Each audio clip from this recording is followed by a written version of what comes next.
보라, 내가 오늘 생명과 복과 사망과 화를 내 앞에 두었나니 곧 내가 오늘 네게 명령하여 내 하나님 여호와를 사랑하고 그 모든 길로 행하며 그의 명령과 규례와 법도를 지키라 하는 것이라. 그리하면 내가 생존하며 번성할 것이요 또 내 하나님 여호와께서 내가 가서 차지할 땅에서 내게 복을 주실 것임이니라. 그러나 내가 만일 마음을 돌이켜 듣지 아니하고 유혹을 받아 다른 신들에게 절하고 그를 섬기면 내가 오늘 너희에게 선언하노니 너희가 반드시 망할 것이라. 너희가 요단을 건너가서 차지할 땅에서 너희의 날이 길지 못할 것이니라. 내가 오늘 하늘과 땅을 불러 너희에게 증거를 삼노라. 내가 생명과 사망과 복과 저주를 내 앞에 두었은즉 너와 내 자손이 살기 위하여 생명을 택하고 내 하나님 여호와를 사랑하고 그의 말씀을 청종하며 또 그를 의지하라. 그는 내 생명이시요 내 장수이시니 여호와께서 내 조상 아브라함과 이삭과 야곱에게 주리라고 맹세하신 땅에 내가 거주하리라. 안녕하세요. 산정목교회 여러분, 하나님께서 선하게 인도해 주신 귀한 한날입니다. 말씀이 우리의 등이 되고 빛이 되어서 이 어두워 보이는 세상을 더욱더 환하게 걸어갈 수 있는 저와 여러분들 되시기를 소망합니다. 오늘 할 내용은 신명기입니다. 신명기의 개관을 먼저 말씀을 드릴게요. 주제는요, 기억하라 혹은 잊지 않도록 주의하라 라는 것으로 우리가 주제를 정할 수 있습니다. 목적은요, 축복의 조건으로서의 하나님의 부름에 대한 순종을 강조하기 위해서 기록되었다라고 생각하시면 됩니다. 내용은요, 가나안 직전에 있는 이스라엘의 새로운 세대를 위한 언약을 확인하기 위해서 이 내용이 있다라는 것을 여러분 기억하시면 되고요. 그래서 핵심 단어는요, 언약, 기억 이렇게 정할 수 있습니다. 핵심 구절은요, 이스라엘아, 네 하나님 여호와께서 네게 요구하는 것이 무엇이냐? 곧 네 하나님 여호와를 경외하여 그 모든 도를 행하고 그를 사랑하며 마음을 다하고 성품을 다하여 네 하나님 여호와를 섬기고 내가 오늘날 네 행복을 위하여 네게 명하는 여호와의 명령과 규례를 지킬 것이 아니냐라고 되어 있는 신명기 10장 12절 13절 말씀하고요.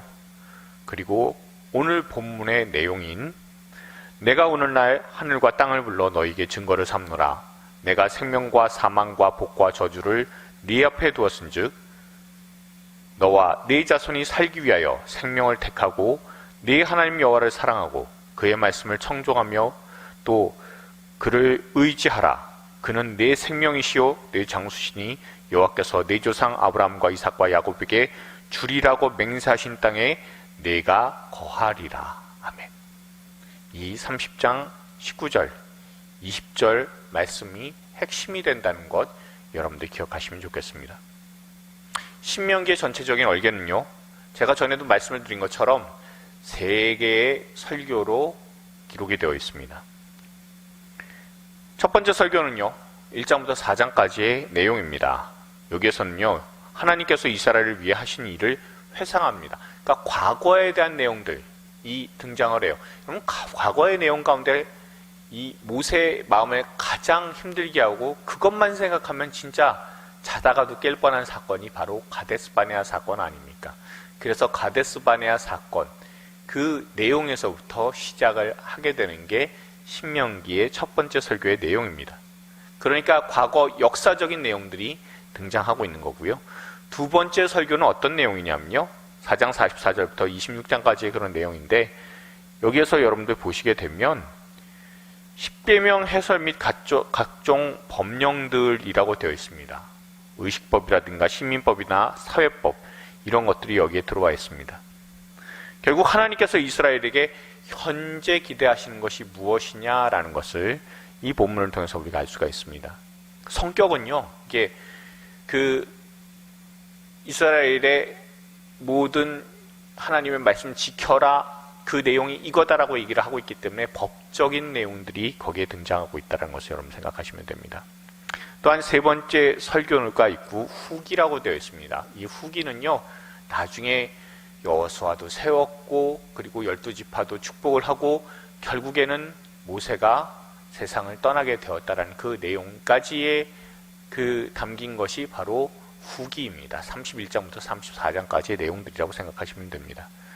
거기에서는요, 이제 과거였었고 현재였고 이제 미래잖아요. 이제 미래에 대한 그런 내용이 등장하니까 결국에는 하나님께서 어떻게 하실 것이다라는 것을 알려주고 있습니다. 다시 말하면 예언적인 성격의 내용을 갖고 있는 것이 바로 이 세 번째 설교 후기에 대한 내용이다라는 것을 우리가 알 수 있습니다.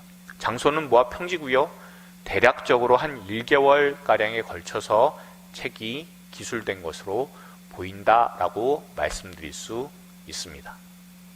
레위기처럼 신명기도 시간에 따라 서술되어 있지 않고요. 약 한 달 동안 순전히 한 장소에서 일어난 일을 기록한 책입니다. 당시 이스라엘은 요단강 동쪽 중앙에 자리한 아라바 광야에서 진을 치고 있었습니다. 민수기 36장 13절에서는 이곳을 모압 평지라고 부르는데 여리고와 마주보는 요단강 동쪽 지역으로 아르논 강 북쪽에 있는 곳이 바로 이 지역입니다. 시기적으로는 이스라엘이 애굽을 떠난 지 거의 한 40년 다 되어가고 있는 시기다라는 것을 여러분 기억하시면 됩니다. 신명기는 모세의 생애에서 마지막 몇 주 동안 일어난 사건들에 집중하고 있어요. 핵심 사건은 모세가 하나님의 계시를 받아 이스라엘 백성에게 설교의 형태로 전한 것으로 모세는 세 부분의 설교를 통해서 이스라엘 백성들이 여호와 하나님의 말씀에 순종할 수 있도록 동기부여를 합니다. 신명기에 나타나고 있는 사건은 세 가지입니다.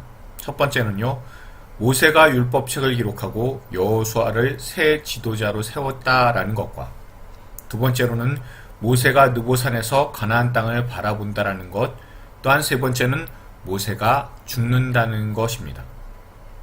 이 신명기를 받게 되는 여호수아와 갈렙, 그리고 이스라엘의 출애굽 2세대는 거의가 광야에서 나고 자란 사람들이었습니다. 이들은 애굽을 떠난 지 40년 만에 여호수아의 지휘로 이제 곧 가나안을 정복한 세대를 형성하게 되었습니다. 이런 세대들에게 필요한 것은 하나님의 말씀인 율법의 복사본, 그러니까 복사본이란 이런 뜻이 바로 신명기란 뜻입니다. 이것이 필요했기 때문에 모세가 세상을 떠나기 전에 이스라엘의 새 세대에게 알린 것이다라는 것을 여러분 기억하시면 됩니다. 그래서 신명기의 키워드는 기억하라라는 겁니다. 그리고 이 책의 저자는 모세로 이제 그는 가나안 건너편에 하나님께서 주신다고 하신 그 약속의 땅, 그러나 자기는 들어가지 못하는 그 땅을 마주하는 자리에서 이 글을 썼다는 거 기억하시면 됩니다. 그러면서 지난 시간을 먼저 회상을 해보고요. 그리고 자신과 함께 있는 사람들 가운데 딱 두 사람인 여호수아와 갈렙만이 출애굽 때 함께 했었던 사람들이고 이제 모두 광야에서 태어난 사람들이다라는 것을 인식하게 돼요. 이제 새로운 세대들이 하나님의 약속의 땅에 들어가게 될 겁니다. 그리고 가나안 땅에서의 안전은 보장되지 않았고요. 방황하고 이동하는 생활에서 정착 생활로 삶의 방식이 바뀌게 될 겁니다. 그에 따라 목축업보다는 농업이라는 새로운 형태의 경제 생활이 진행될 겁니다. 이렇게 새 땅에서의 생활이 급격한 변화 가운데서 진행하게 될 때 이스라엘 백성들이 결코 잊지 말아야 되는 것은 바로 하나님이라는 존재입니다. 40년을 신실하게 광야의 여정에서 함께 하신 하나님께서는 이스라엘 중에 계신다라는 것, 그것을 너무나 잘 알고 있는 모세이기 때문에 새로운 세대들을 향해서 그 하나님을 기억해야만 된다고. 그리고 그분이 바로 이스라엘을 인도하시고 장차 그 땅에 들어가 살게 하실 것이다라는 것을 신뢰하고 또한 그 하나님만 의지해야 된다고 권면하고 있습니다. 자신의 120년 인생을 한결같이 인도하신 하나님만을 신뢰할 때 마침내 축복을 주실 것이지만 그분을 잊게 되었을 때는 저주가 내릴 것이니까 오로지 하나님만을 신뢰하여 생명과 축복의 길을 가라고 선택을 하고 선택을 잘 하라고 권면을 하는 겁니다. 그래서 과거에 이스라엘을 이끄신 하나님의 역사를 기억하고 하나님께서 주신 말씀을 기억해서 앞으로의 삶을 살라고 당부하는 책이 신명기입니다. 그래서 신명기는 제가 전에도 말씀드린 것처럼 모세의 유언인데 그 세 번의 설교로 이루어진 유언이다라고 말씀을 드렸습니다. 제가 항상 이렇게 보면 이미지샷을 보여드리잖아요. 이미지 그림이요. 자, 신명기에 있어서는 딱 눈에 띄는 그림이 바로 이 내용입니다. 이쪽이냐 저쪽이냐, 생명과 축복이냐 아니면 사망과 저주냐 라는 거죠. 이 신명기가 기억하라 라는 것과 동시에 두 개의 길이라는 것이 중심이 되는 이유가 있습니다. 그럼 사람이 가게 되는 그런 두 가지 길의 형태가 있어요. 우리가 잘 아는 대로요, 성경에도 나오는 대로 생명과 축복의 길이 있고요, 사망과 저주의 길이 있습니다. 세상에서는 참 다양한 길을 얘기를 하죠. 하다못해 구원도 여러 가지 경로가 있다라고 얘기를 합니다. 그 중에 하나가 기독교다라고 얘기를 하는 게 세상의 이야기입니다. 그러나 아닙니다. 분명한 것은 세상에는 여러 길이 있지 않고 딱 두 개의 길밖에는 없다라는 겁니다. 자, 생명과 축복의 길을 갈 것이냐, 사망과 저주의 길을 갈 것이냐 라는 것은 사람의 선택에 따라 달린다라는 것을, 어떻게 보면 선택받은 백성이기 때문에, 또 선택받은 백성은 하나님께서 절대 놓치지 않기 때문에, 절대적으로 하나님께서 끌고 가시기 때문에, 그렇기 때문에 우리는 우리가 가진 축복, 생명, 여기에서 벗어날 일은 없습니다만, 그러나 우리가 천국 가는 것 외에 이 땅에서 살아가는 그런 모습들 가운데서는요, 우리가 두 개의 길을 얼마든지 선택할 수 있습니다. 우리의 마지막이 천국이라 할지라도 사는 내내 잘못된 길을 선택함으로써 정말 어려운 저주의 길을 가는 듯한 그런 때를 맞이하게도 되지만, 때로는 하나님께서 원하시는 길을 선택함으로 말미암아 우리가 늘 생명의 길, 축복의 길을 누리면서 갈 수가 있다는 겁니다. 그것을 분명히 알려주고 인식하게 만드는 책이 바로 신명기다라는 것을 여러분들 기억하시기 바랍니다. 정말 하나님께서 우리에게 불가항력적 은혜를 베풀어 주시지만, 그렇지만 그 은혜 가운데서도 내가 선택하는 것도 은혜다라는 것을 기억하시길 바랍니다. 그러면요, 생명과 축복의 길을 가게 되는, 또한 사망과 저주의 길을 가게 되는 가장 큰 갈래길, 거기에 선택의 중심이 뭐가 있냐면요, 바로 이런 겁니다. 누굴 섬기느냐라는 거예요. 생명과 축복의 길을 갈 수 있는 가장 좋은 방법은, 또한 가장 좋은 길은 하나님을 섬기는 삶을 살아가는 겁니다. 그러나 사망과 저주의 길은 결국 나를 섬기는 삶이다라는 것을 우리가 알 수가 있습니다.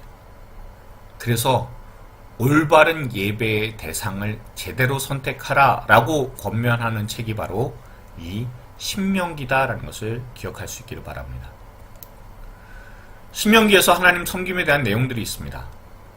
우선요, 우리가 아는 대로 신명기의 6장에 나온 대로 간곡한 부탁을 모세가 합니다. 들으라 이스라엘, 하나님은 유일하신 한 분이시라고.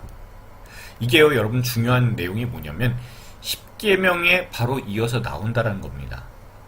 그럼 10계명이 무엇이냐 하면요, 율법 전체의 서문, 약관 이렇게 생각하시면 돼요. 그럼 전체적으로 10계명의 내용들을 지키는 그런 율법들이, 그 뒤에 나오는 여러 기타 율법들이에요. 하나님을 어떻게 섬기느냐라는 그런 부분에 대해서 아주 자세하게 적혀 있는 게 기타 그 10계명 외에 나오는 여러 가지 율법들입니다. 그런데 그거 전에 이 모세가 이야기를 하고 있어요. 정말 들어야 된다. 하나님 유일하신 한 분이라고, 그분만 섬겨야 된다라는 것을 10계명이 먼저 나오고 나서 그 다음에 그 이후에 나오는 여러 가지 율법 내용들을 들으라 이스라엘, 쉐마 이스라엘이라고 하면서 쭉 서술하고 있다는 것을 기억을 하시기 바랍니다. 또한 5장에 보면요, 10계명에 대해서 나오죠. 이 10계명 서문을 여러분들 보시면 그게 뭐냐면요, 여러분, 십계명 서문은 나는 네 하나님 여호와다라는 겁니다.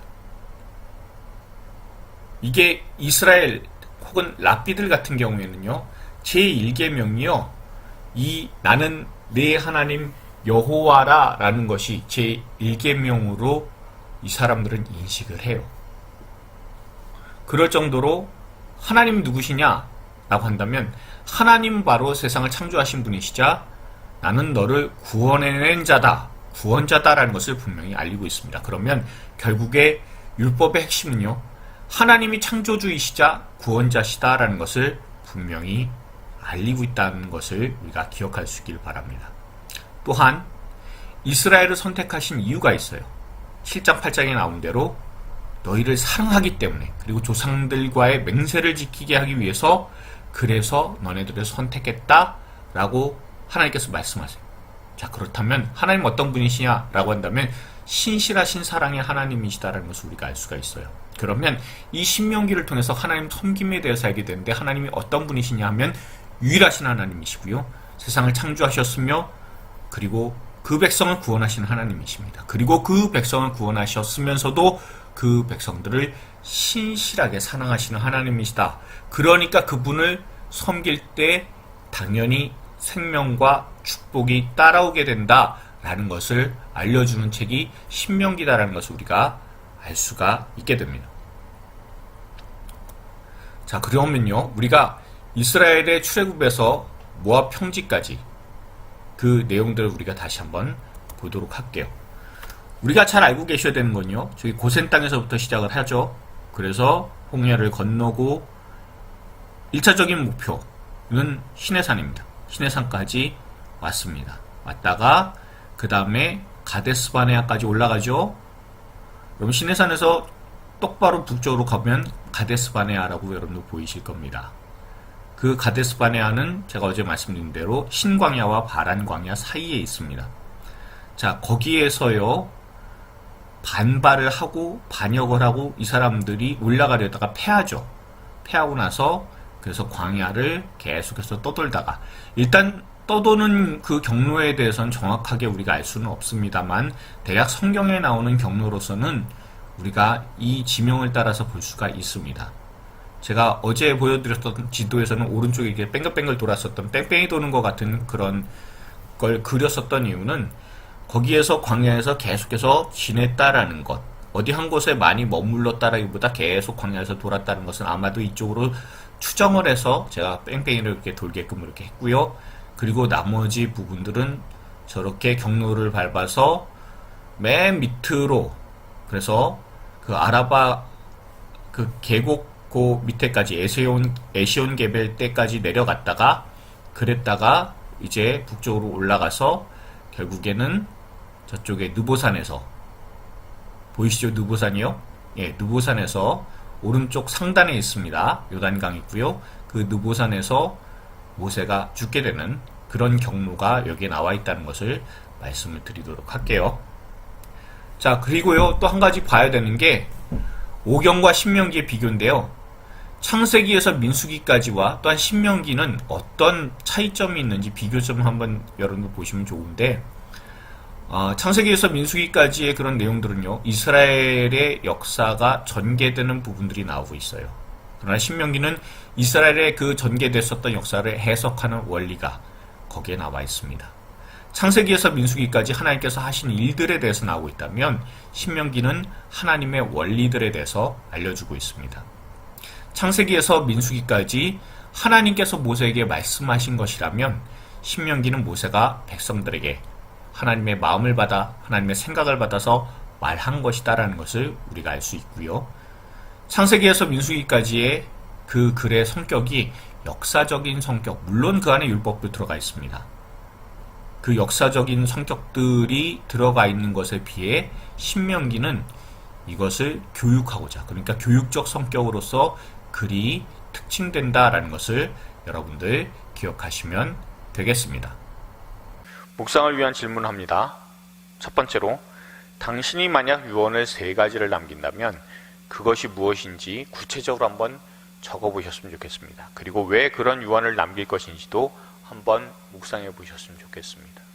물론 유언 쓰라고 하면 굉장히 기분이 나쁘실 수도 있습니다. 그러나 그것을 통해서 내가 마지막에 할 수 있는 말이 무엇인가라는 것을 생각해 보게 된다면 그러면 참 귀중한 시간이 될 것이라는 생각도 듭니다. 또한 두 번째는요, 당시 하나님을 잊게 되는 그런 시기는 혹은 상황은 언제입니까? 또한 삶 가운데 늘 하나님을 기억하고자 노력하는 것은 무엇인지 한번 묵상해 보실 수 있기를 바라겠습니다. 여러분, 저와 여러분이 마지막으로 우리 자손들을 위해서 남길 수 있는 말은 하나밖에 없잖아요. 예수 잘 믿어라. 하나님 잘 믿어라. 그 마음이 바로 모세의 마음이고 또한 그 마음이 하나님의 마음입니다.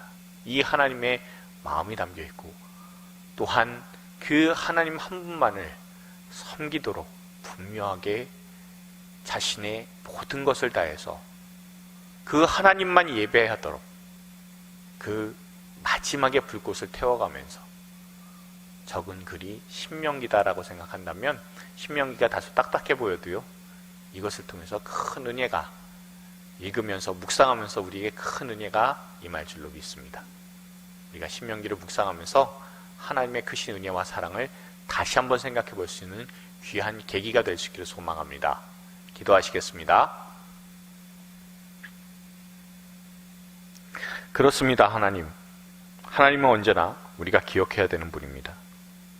세상은 우리에게 염려와 걱정, 허무함, 낙심, 의심의 상황을 일으켜서 자꾸 하나님을 잊어버리게 만들려고 합니다. 또한 우리가 좋은 형편이 돼도 하나님을 망각하게도 만듭니다. 그러나 우리에게는 단 두 가지 길만 있다는 것을 늘 잊지 않게 하여 주시옵소서. 하나님을 기억함으로 가는 생명과 축복의 길, 그리고 하나님을 망각함으로 가게 되는 사망과 저주의 이 두 길만이 있음을 늘 마음에 두고 주님께서 바라시는 생명과 축복의 길을 갈 수 있도록 도와주시옵소서. 우리의 길이신, 나의 길이신 예수님의 이름으로 기도드렸습니다. 아멘.